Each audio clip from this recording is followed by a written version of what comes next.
Queridos, antes de eu estar orando pelos irmãos, nós vamos ler a palavra do Senhor lá no livro dos Atos dos Apóstolos, no capítulo 12.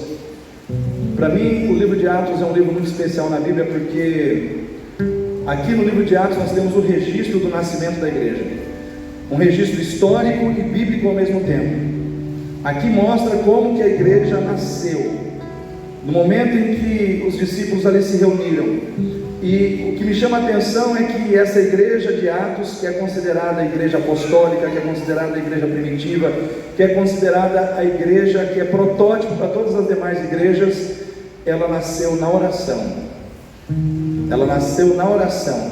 Depois que Jesus se manifesta, aparece para os discípulos, ele é assunto aos céus, e aí perguntam para ele quando é que haveria de acontecer as coisas relacionadas à sua volta. E aí os anjos dizem: varões galileus, por que ficais angustiados acerca dessas coisas? Aquele que vocês viram subir, ele voltará. Ele voltará para levar a sua igreja.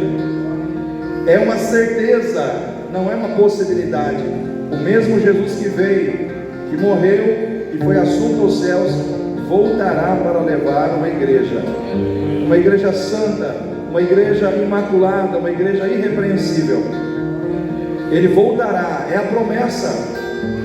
Mas aí vem a missão, dizendo assim: e recebereis poder ao descer sobre vós o Espírito Santo, Atos 1:8, e sereis minhas testemunhas em Jerusalém, em toda a Judeia, Samaria e até os confins da terra.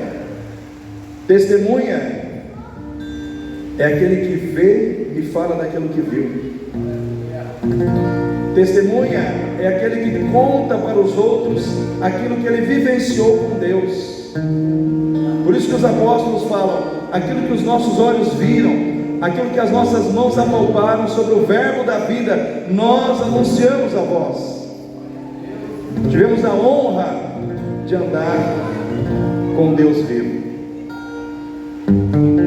Nós somos testemunhas mediante a palavra, porque temos a certeza, irmãos, no nosso coração, e isso tem que ser uma certeza inabalável, de que essa palavra é a verdade absoluta sobre a revelação de Deus para os homens, sobre a revelação de Deus para a humanidade. Deus se revelou e registrou essa revelação na palavra.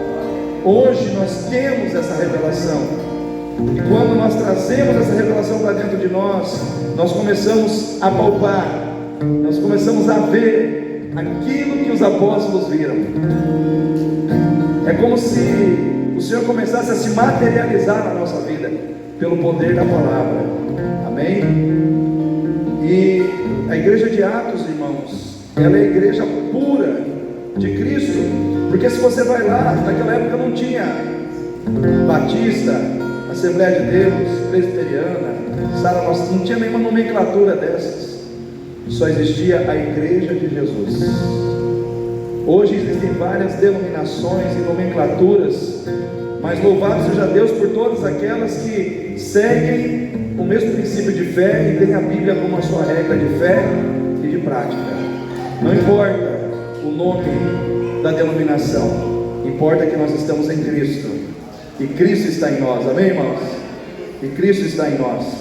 Nós falamos sobre oração, e aqui fala que a igreja orou por Pedro.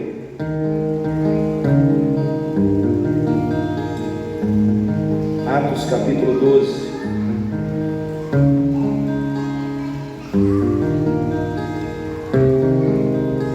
E por aquele mesmo tempo o rei Herodes, versículo 1, estendeu as mãos sobre alguns da igreja para os maltratar, matou a espada Tiago, irmão de João, e vendo que isso agradara aos judeus, continuou mandando prender também a Pedro.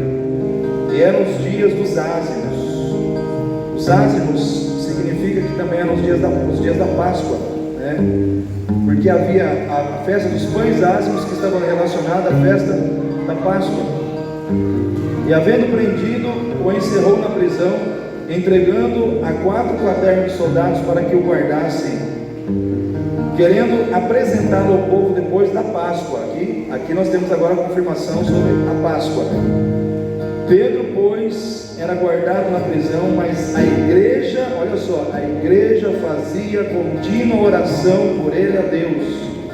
E quando Herodes estava para o fazer comparecer nessa mesma noite, estava Pedro dormindo entre 2 soldados, ligado em 2 cadeias, e os guardas diante da porta guardavam a prisão. E eis que sobreveio o anjo do Senhor, resplandeceu uma luz na prisão, e tocando a Pedro no lado, o despertou, dizendo: levanta-te depressa. E caíram-lhe das mãos as cadeias. E disse-lhe o anjo: cinge-te até as tuas sandálias, ata as tuas sandálias. E ele assim o fez. Disse-lhe mais: lança as costas da tua capa e segue-me. E saindo seguia, e não sabia que era real o que estava sendo feito pelo anjo, mas cuidava ser alguma visão. E quando passaram a primeira e segunda guardas, chegaram à porta de ferro que dá para a cidade, a qual se lhe abriu por si mesma, e tendo saído, percorreram a rua, e logo o anjo se apartou dele. E Pedro, tornando a si, disse: agora sei verdadeiramente que o Senhor enviou o seu anjo e me livrou da mão de Herodes e de tudo que o povo dos judeus esperava. Amém? Queridos, a igreja orava. Pedro estava preso e a igreja orava. Pedro representa aquele que está preso, aquele que está vivendo algum tipo de aprisionamento maligno, mas a igreja está com ele. A igreja não desistiu dele, a igreja está ali orando por ele, a igreja está ali buscando a Deus por ele. E muitas vezes, irmãos, a visão dessa igreja que ora por Pedro, que precisa de uma libertação, é a visão que Deus quer ter de nós hoje. Uma igreja que ora para que vidas sejam libertas, uma igreja que ora para que pessoas que estão aprisionadas por Satanás sejam tiradas das suas garras, das suas mãos. Uma igreja que não mede esforços em crer que Deus é poderoso para fazer muito mais abundantemente além daquilo que pedimos e além daquilo que pensamos. Nós precisamos entender que a oração, ela tem o poder de mexer com a mão de Deus, para que Deus visite pessoas que estão longe de nós, mas não estão longe do Senhor. Amém, igreja? Nós, quando oramos, nós quebramos as distâncias. Você pode estar distante de alguém, mas quando você ora por aquela pessoa, a distância acaba, porque o Deus que está te ouvindo aqui é o mesmo que vai agir lá. O Deus que está escutando a sua oração aqui é o mesmo que vai visitar aquele coração lá onde ele se encontra. Eu tive um pastor, ele era meio polêmico. Eu nunca tive dificuldade com esse pastor, embora a gente tenha discutido e tudo mais, mas ele partiu, no meu coração foi um carinho pela vida dele. O pastor John Pulling foi um pastor que congregou comigo na segunda igreja batista. Ele era galês, então ele falava mais ou menos assim: ou vocês brasileiros tal. Então ele era mais ou menos desse jeito que ele falava, né? E um belo dia ele contando, porque ele era missionário aqui, e ele contando que ele estava no país de Gales orando por um outro missionário. Aí no meio do culto, assim, de repente no meio do culto ele teve que parar, e ele sentiu que ele tinha que orar por um missionário amigo dele que estava aqui no Amazonas. E aí ele orou e tal, o culto acabou, e, enfim, passaram-se os meses, os dias, ele encontrou com aquele missionário. E aquele missionário, quando encontrou com ele, falou: rapaz, você não sabe o que me aconteceu. Estava lá na Amazônia e de repente daquelas pessoas que estão lá, mal intencionadas, matadores, né, que ficam ali e tal, entrou no culto e apontou a arma para mim e puxou o gatilho. Só que ele puxou o gatilho, fez tec, tec, tec, e as balas não saíram. E o cara ficou olhando para o revólver dele e não entendia o que estava acontecendo, né? E ele, enfim, não ficou na igreja, foi embora, mas aquele dia foi um susto, né, para ele, para a igreja. E ele falou: mas quando foi isso? Aí ele contou exatamente o dia que aconteceu, e aí ele lembrou que foi exatamente o dia que Deus fez ele parar o culto para orar por ele aqui. Os irmãos conseguem entender isso? existe um Deus que cuida de nós através da oração. Existe um Deus que provê na nossa vida através da oração. Existe um Deus que nos dá livramento de morte através da oração de outras pessoas. Você já parou para pensar que alguém orou por você em algum dia e Deus te deu um livramento que você nem sabe? Já parou para pensar que a sua oração foi o instrumento que Deus usou para te poupar, para te preservar, para te abençoar? Irmãos, a oração ela é poderosa. Primeiro, porque ela liga o nosso coração com o coração de Deus. Porque quando nós oramos, irmãos, as nossas máscaras elas caem. Porque quando você conversa com o ser humano, tem muitas coisas que você sabe que o outro não vai saber de você. Então nem sempre você é transparente ao extremo com outra pessoa, porque você sabe que a pessoa não conhece o seu coração. Sim ou não, irmãos? Mas quando você está diante de Deus, que esquadrinha tudo dentro de você, que sabe os seus pensamentos, que sabe os seus sentimentos, que sabe quem você é, você não consegue. Se você é crente, você não consegue ser falso, você não consegue, sabe, querer ludibriar Deus. Se você tem que pedir perdão, você pede. Se você tem que se arrepender, você se arrepende. Se você tem que se humilhar, você se humilha. Então quando você ora, o ato de orar faz com que Deus comece a trabalhar no seu interior, para que você mude os seus comportamentos errados, para que você quebrante o seu coração diante de Deus. Então quando nós estamos orando, nós estamos nos afastando do pecado, estamos nos afastando do mundo, mas estamos cada vez mais pertinhos do Senhor, mais pertinhos do Deus vivo. E aí, irmãos, tudo é possível, porque quando quem está muito perto de Deus começa a vivenciar as maravilhas que Deus pode fazer. Esse texto aqui me mostra que a fé que transforma situações e ambientes é aquela fé que Deus que move o agir de Deus em honra ao exercício da oração que está na vida da igreja. A igreja ora, Deus honra, Deus faz. Aqui na igreja de Atos, irmãos, você vai ver vários momentos em que a igreja orou e Deus agiu de pronto. Deus agiu tremendamente. Vamos ver aqui um texto. Aqui, por exemplo, em Atos 4, 29, diz assim: agora, pois, ó Senhor, olha para as suas ameaças e concede aos teus servos que falem com toda ousadia a tua palavra, enquanto estendes a tua mão para curar, e para que se façam sinais e prodígios pelo nome de teu santo Filho Jesus. Olha só, versículo 31. E tendo orado, moveu-se o lugar em que estavam reunidos. Olha só, irmãos. E tendo orado, moveu-se o lugar em que estavam reunidos, e todos foram cheios do Espírito Santo e anunciavam com ousadia a palavra de Deus. Houve um levante aqui no capítulo 4 para que a igreja se calasse, para que os apóstolos se calassem, para que eles não falassem mais de Jesus. Só que ao invés deles se calarem, eles entraram na presença de Deus e disseram: Senhor, não tira os problemas não tira as oposições não tira as perseguições não, deixa o povo perseguir, deixa os problemas vir, só nos dá ousadia, para anunciar a tua palavra. Senhor, não nos deixe acovardar diante dos problemas. Sabe o que aqui estava acontecendo aqui, irmãos? Diferente de muitos crentes hoje, o problema vem, o crente já começa a orar pelo problema. Eles não estavam preocupados com o problema, eles estavam preocupados em servir a Deus. Não estavam nem aí com o problema.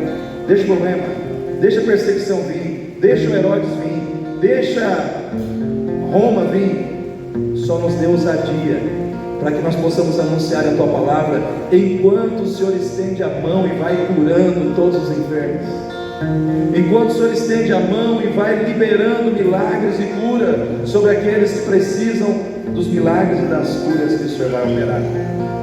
E aí, quando eles terminaram de orar, o Espírito Santo encheu todo mundo. O Espírito Santo encheu a vida daquelas pessoas que estavam ali. Eles ficaram cheios, eles ficaram tomados pelo Espírito Santo. Irmãos, nós precisamos entender que essa experiência que essa igreja teve, que eles vivenciaram ali, não é propriedade exclusiva deles, é também uma experiência para você e para mim hoje. Eu e você podemos ser cheios do Espírito Santo, amém? Eu e você podemos ser cheios da presença, do poder do Espírito Santo, mas para isso nós temos que orar como eles oraram, nós temos que buscar como eles buscaram, nós temos que nos preocupar com o reino de Deus como eles se preocuparam. E eles estavam ali rendidos, preocupados simplesmente em que vidas fossem libertas, curadas e restauradas, e que eles fossem um instrumento que Deus ia usar. Quem quer ser um instrumento nas mãos de Deus hoje? Deus está precisando de instrumento. Deus está precisando de gente que tenha coragem de dizer: Senhor, estou aqui, Senhor, me usa. Estou aqui, Senhor, tem problema, tem dificuldade, tem luta, mas eu estou aqui, Senhor, estou aqui na Tua presença. Irmãos, Deus honrou a oração da igreja. Deus mandou um anjo lá, e o que aquele anjo fez, irmãos? Ele foi libertando Pedro de todas as cadeias que estavam na vida dele. Primeiro ele estava algemado, ele estava amarrado, aprisionado com cadeias aos soldados. O anjo falou com ele, as cadeias caíram. Sabe o que isso quer dizer? Que quando nós orarmos, as cadeias vão começar a cair na vida de pessoas. Quando nós orarmos, cadeias que estão aprisionando pessoas ao inimigo, o inimigo está levando essas pessoas cativas, essas cadeias serão quebradas, serão destruídas, porque a igreja está orando, O inimigo, ele quer tirar do seu coração o entendimento de que há poder nas suas orações. O inimigo, ele quer enganar você dizendo: não adianta orar, não adianta buscar, você tem buscado, nada aconteceu. Pois eu digo para você, continue buscando, porque Deus não tem hora para atender a oração, Ele atende na hora que Ele quer, mas nós não podemos desistir. O Senhor diz: buscar-me-eis e me achareis, quando me buscareis de todo o vosso coração. Ele diz: batei e abrir-se-vos-á, buscai e achareis, pedi e dar-se-vos-á. Deus mente, irmãos? Meu Deus não mente. Então eu quero dizer para você: o meu Deus é o teu Deus. Se Ele falou para você que você pode bater, pode bater. Se Ele falou para você que você pode buscar, pode buscar. Se Ele falou para você que você pode pedir, porque Ele é fiel para dar a resposta. Ele é fiel para liberar sobre a tua vida a resposta do esforço que você está fazendo em fé, através das suas orações.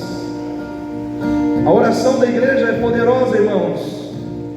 Eu fico pensando, irmãos, aqui no livro de Atos, quantas coisas aconteceram. Tem também o caso de Dorcas, irmãos, quando ela morre, uma costureira. A palavra de Deus diz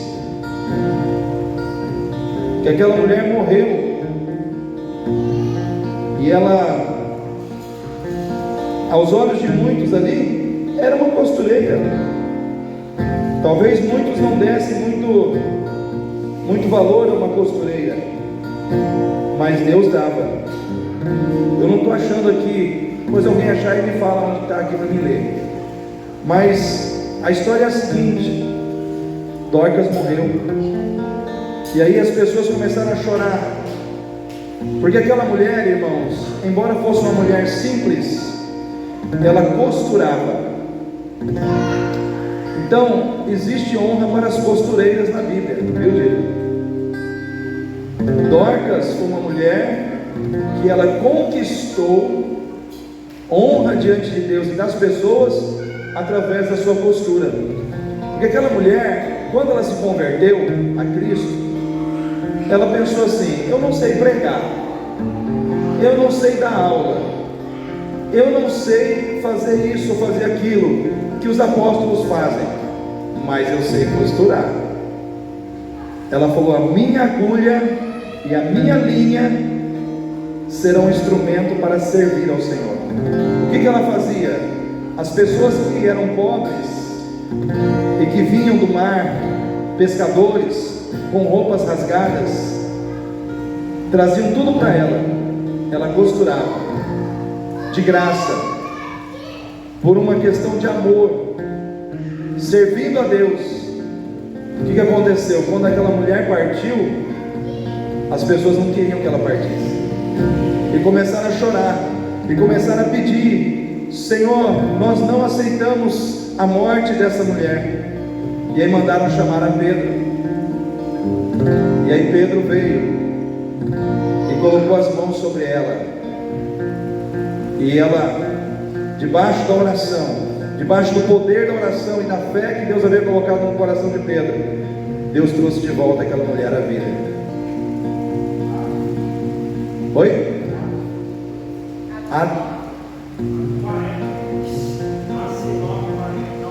Atos 9:40. Muito bem, vamos lá.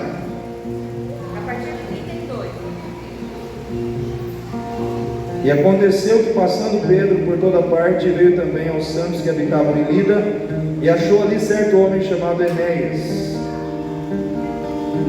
numa cama, havia 8 anos, o qual era paralítico. E disse-lhe Pedro: Enéas, Jesus Cristo te dá saúde, levanta-te e faze a tua cama. E logo se levantou. E viram todos que habitavam em Lídia e Sarona, os quais se converteram ao Senhor. E havia em Jope uma discípula chamada Tabita, que traduzido se diz Dorcas.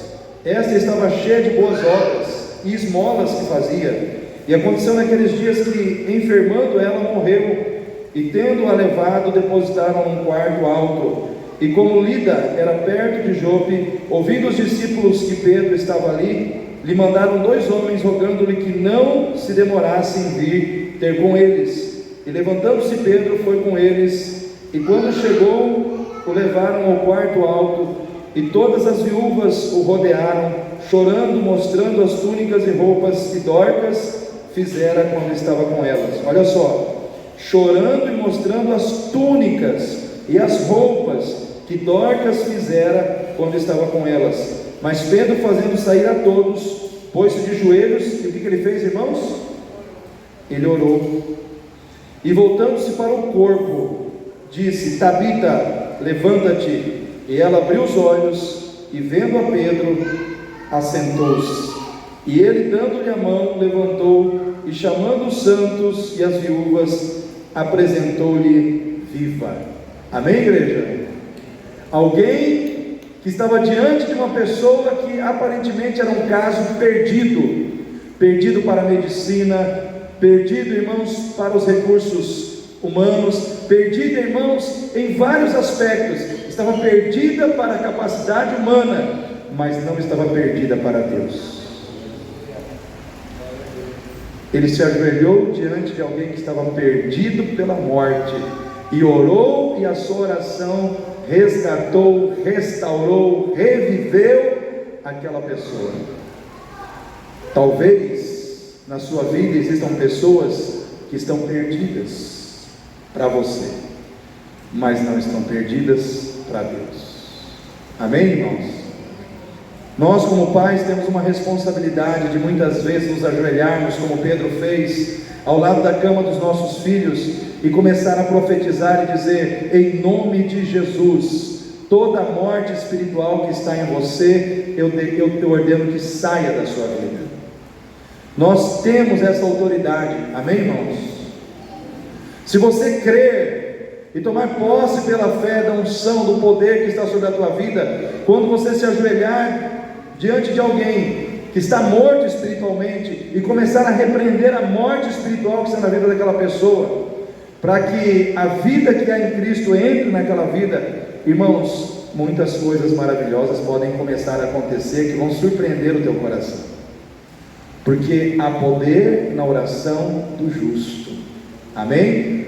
A oração do justo pode muito em seus efeitos. Por isso que lá em Tiago está escrito que Elias era um homem sujeito às mesmas paixões que nós. Isso quer dizer que ele era um homem que falhava como nós, que vacilava como nós, que muitas vezes talvez errava como nós, porque ele é comparado a nós, sujeito às mesmas paixões.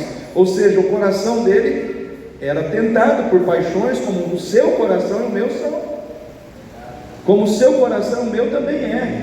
Tanto é, irmãos, que quando Jezabel lançou aquela palavra de morte no coração dele, o que aconteceu? Ele foi se esconder numa caverna, e se Deus não tirasse de lá, morreria lá. Então o coração dele também era vacilante, né? Depressão não é só diabo, depressão muitas vezes é problema emocional, porque quem falar para mim que havia um diabo na vida do Elias, aí eu vou falar, ó, tem alguma coisa errada na sua interpretação bíblica, porque Elias era um profeta cheio do poder de Deus, mas até cheio do poder de Deus, ele foi abalado. Então eu e você podemos nos abalar, podemos ser pessoas cheias do poder de Deus, mas ainda somos abaláveis, ainda sentimos os impactos das situações que muitas vezes o inimigo lança contra a nossa vida.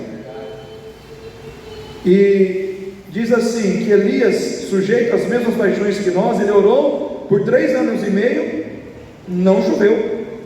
Ele orou de novo e Deus mandou chuva. O Gabriel estava cantando um cântico aqui, depois emendando com Faz Chover, né, com a música da Corsa. Tem uma outra música que fala: eu vejo uma pequena nuvem do tamanho da mão de um homem, mas esse é o sinal que a sua chuva vai descer. Em outras palavras, quando Elias estava orando, ele mandou o servo dele várias vezes olhar se via alguma coisa. 1 vez, 2 vezes, 6 vezes.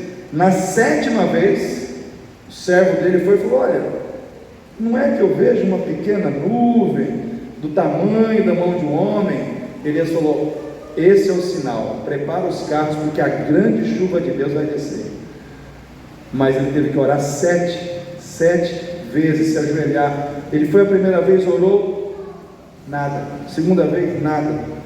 Isso quer dizer que a oração exige perseverança, exige determinação. Amém, irmãos? Não é só orei uma vez, não. Ore insistentemente, né? Essas 7 vezes que Elias foi ajoelhar e buscar a Deus, representa na Bíblia a insistência daquele que está orando para buscar o propósito de Deus através da oração. Ele insistiu com Deus até que Deus mandou a resposta. Como é que você tem orado? Você é aquela pessoa que insiste ou desiste com facilidade, né? As coisas começam a aparentemente não aparecer e você já desiste. Ah não, acho que não vai acontecer. Se você desistir, não vai acontecer, mas se você perseverar, em nome de Jesus, vai acontecer algo sim, para a honra e glória do Senhor.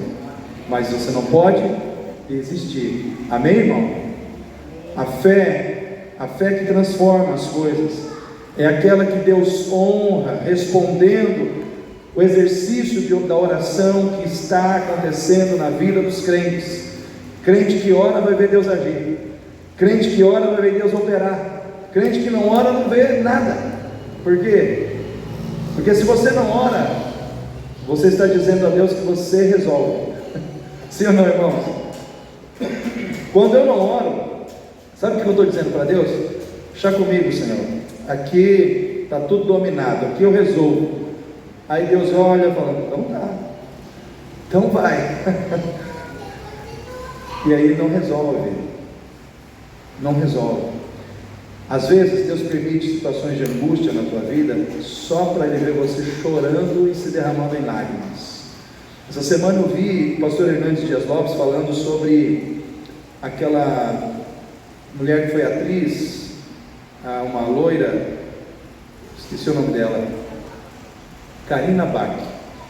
Ele perguntou para ela como foi a conversão dela, e aí ela contando para ele disse assim: olha, a minha conversão aconteceu quando meu pai ficou doente, e ele foi internado, e ele estava à morte, e o meu pai era meu porto seguro. Aí diz que ela entrou no quarto, fechou a porta e se derramou em lágrimas diante do Senhor. Falou: Senhor, meu pai não pode ser meu porto seguro porque ele está indo embora, ele está partindo. Eu preciso que o Senhor seja o meu porto seguro. E diz que naquele dia ela chorou naquele quarto, e ela entregou naquele quarto a sua vida, a sua alma, toda a sua vida a Jesus. Não foi numa igreja, não foi diante de uma pregação eloquente, foi no momento em que a dor chegou na sua casa, foi no momento em que ela sentiu que o seu chão foi tirado de debaixo dos seus pés, pela possível morte de seu pai.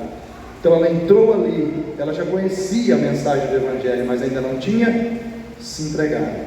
E naquela noite, por causa daquela dor, por causa daquele momento, por causa daquela dificuldade, ela foi, chorou, abriu, rasgou seu coração para o Senhor Jesus e entregou sua vida para Ele. Sabe o que aconteceu? Deus curou o pai dela, tirou ele do hospital, o homem estava morto, trouxe ele de volta para casa, e através da vida dela toda a sua família se converteu a Jesus. Então, às vezes Deus permite situações na nossa vida para que as nossas forças se esgotem, para que a gente chegue naquele ponto onde a gente tenha a humildade de dizer: não tenho mais forças, não tenho mais condição, não sei mais como agir, não tenho mais como eu fazer mais nada, agora é com o Senhor. Aí Deus fala: agora eu vou fazer, agora eu faço. Deus é assim, irmãos. Deus não faz o que é fácil, fácil Ele deixa para você. Deus faz o que é impossível. Deus faz aquilo que nós não podemos fazer. A igreja estava orando, e Deus estava visitando Pedro. Você orou uma semana aqui, você acha que as suas orações ficaram aí vagando dentro do templo? Não, irmão. Deus pegou cada uma, e Ele está agindo. Aonde você pediu para Ele agir, Ele está lá, está operando, está movendo, está trabalhando, para que a vontade dEle, o propósito abençoador dEle se cumpra através das suas orações. Quem quer ser cheio do Espírito Santo? Então, nesse momento, eu quero convidar você a ficar em pé. Vou chamar o Gabriel aqui para que nós possamos louvar ao Senhor. Falei que a minha palavra não ia ser longa, é um tópico só sobre oração, só sobre oração. Nós precisamos orar, nós precisamos clamar, e oração não pode ser uma coisa esporádica, a oração tem que ser algo constante. Eu tenho que orar em casa, eu tenho que orar na igreja, eu tenho que orar, irmãos, em todo o tempo, estar ligado com o Senhor. A oração em todo o tempo é você estar ligado com o Senhor. Se você fala em línguas, continue falando em línguas. Se você não fala, ore e vá falando em pensamento, mas entra na presença de Deus. É manter sintonia, ligação com Deus constantemente. Isso vai abrir, descortinar para você o reino espiritual, vai descortinar para vocês caminhos que talvez estejam fechados diante de você. Você vai começar a ver eles se abrindo pelo poder de Deus. Deus vai abrindo, Deus vai tirando os empecilhos. É que nem o Mar Vermelho, o povo chega ali e Moisés diz: Senhor, e agora? Deus fala: Moisés, por que clamas a mim? Diga ao povo que marche. E a partir do momento que o povo deu um passo de fé, o mar se abriu. Então eu quero dizer para você, querido, não tem mar que não possa se abrir diante de você, não tem problema que Deus não possa remover da sua vida. Não tem beco sem saída que Deus não seja capaz de criar uma saída novinha e entregar para você e dizer: filho, filha, não tinha saída, eu construí uma, eu te entrego essa saída hoje, eu te dou uma porta que não tinha porta, eu fiz, não tinha caminho, eu criei, não tinha saída, mas eu fiz saída para você, aleluia. Eu quero dizer para você, querido, Deus é esse Deus, Ele age assim, Ele faz assim, Ele opera para que todos saibam que Ele é o Senhor. Lamaçuí, calamaçuias.